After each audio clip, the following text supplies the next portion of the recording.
All right, let's look at how to do this with Desmos and Excel. Both of them are really good tools to do for something like this. All right, let me cut out some of these graphs in Desmos. So with Desmos, the first thing I would do is define your function. Use the f of x notation to define your function. So this is x squared minus 1.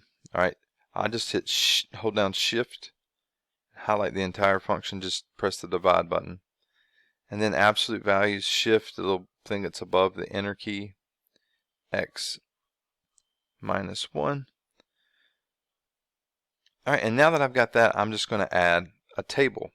So you just press the plus sign, tell it to add a table, and then go over here instead of y1, just highlight that, delete it, and then type in f parentheses x1, close parentheses. So what this does now is x1, and then that's what's inside here.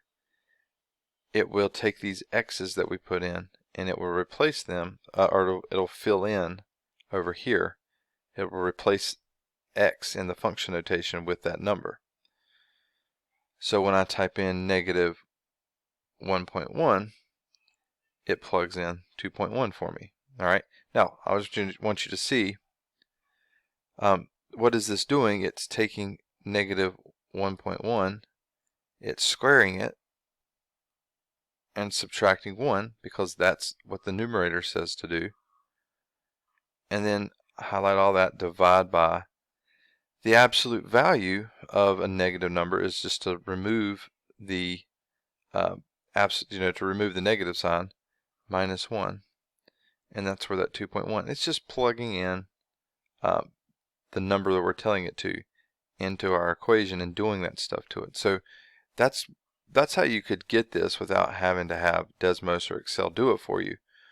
But this is a nice feature of Desmos, that it will allow function notation within a table, so you can just repeatedly enter in values without having to go back and change that to negative 1.01 to get the next value. You just type it into the table, all right, and you can see it's plugging in these values and getting the answers. It's just now I can go through and just complete the table all the way.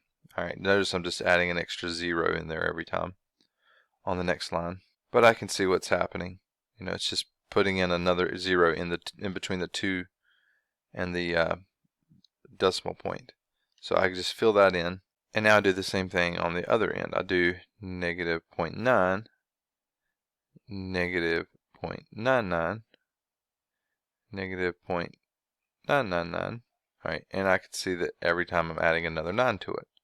All right, 1.9, 1.99, and so on. So 1.9, 1.99, all the way across, just adding another 9. All right, and then I check, and then it wants to know what's the estimate for what f of x is approaching as I get closer to negative 1. So the closer I get to negative 1 from the left, this is getting closer from below. These numbers are approaching negative 1 on the number line from below, and you can see our functions are the output is approaching positive 2. And the same thing happens as we approach negative 1, but from above, from the right. We are getting closer to negative 1.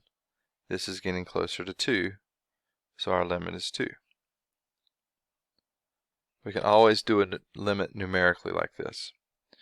All right, then it wants to do the graph. We've already got the graph. That's the nice thing about using Desmos for a question like this. It's going to have that look to it.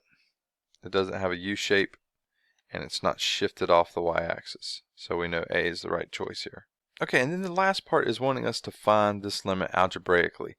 So usually if you have something like a difference of squares in these limit problems, you're going to factor that, and this is the case here. If I factor that numerator, I would get x minus 1 and x plus 1.